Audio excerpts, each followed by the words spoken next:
ఆ పరిధిలను దాటి ముఖ్యమంత్రి గారి మీద విమర్శిస్తే నేను మైకే ఇవ్వనని చెప్పి ఆయన మాట్లాడడం అంటే, లేకపోతే ముఖ్యమంత్రి గారు డబ్బవటానికి వస్తాం ఆయనకి.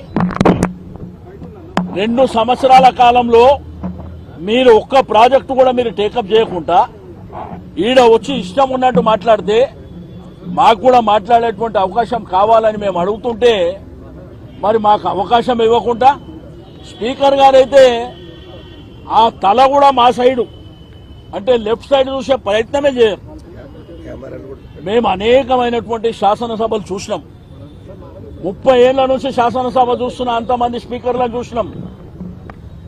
మీకు అధికార పక్షానికి అవకాశం ఇచ్చినప్పుడు ప్రధానమైనటువంటి ప్రతిపక్షానికి కూడా అంతే అవకాశం ఇస్తాం. మరి గతంలో కేసీఆర్ గారు ముఖ్యమంత్రి ఉన్నప్పుడు వాళ్ళు 5 మంది శాసనసభ్యులున్నా వాళ్ళు 5 మందికి మాట్లాడేటువంటి అవకాశం ఇచ్చారు. గంటల తరబడి అనేకమైనటువంటి అంశాల విషయంలో మాట్లాడారు. కానీ ఇది ప్రజాస్వామ్యంలో పద్ధతి కాదు. వాళ్ళు ఇది గాంధీ భవన్ లాగానే దాన్ని వాడుకుంటారు.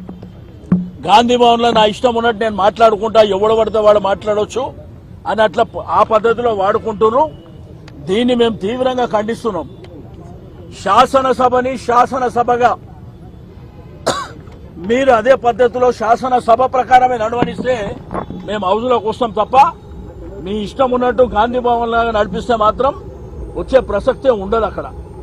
ఎందుకంటే లక్షలాది రూపాయలు వెచ్చించి శాసనసభ నడుస్తుంది. రైతాంగం కానీ, ప్రజలు కానీ, యువకులు కానీ, మహిళలు కానీ, హైదరాబాద్ జంట నగరాల ప్రజలు కానీ శాసనసభలో మా అంశాల విషయంలో ప్రధాన ప్రతిపక్షం కానీ శాసనసభ్యులు ఏం మాట్లాడుతున్నారు అని ప్రజలందరూ వెయిట్ చేస్తారు. అధికార పక్షం ఆన్సర్ కూడా ఏ విధంగా ఉంటుందని వెయిట్ చేస్తారు.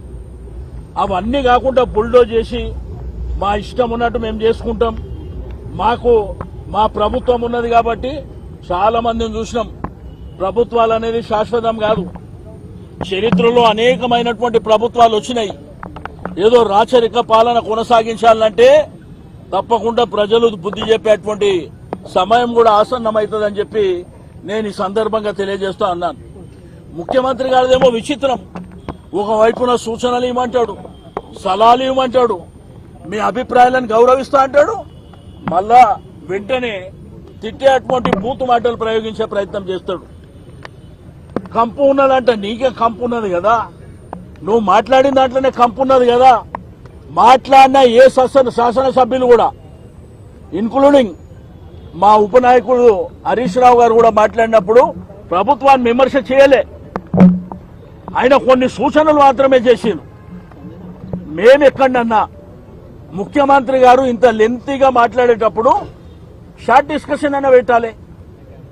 ఇది ఈ సబ్జెక్టు చాలా గంభీరత ఉన్నది కాబట్టి దీనికి 2 గంటల సమయం కేటాయిస్తామనైనా పెట్టాలి.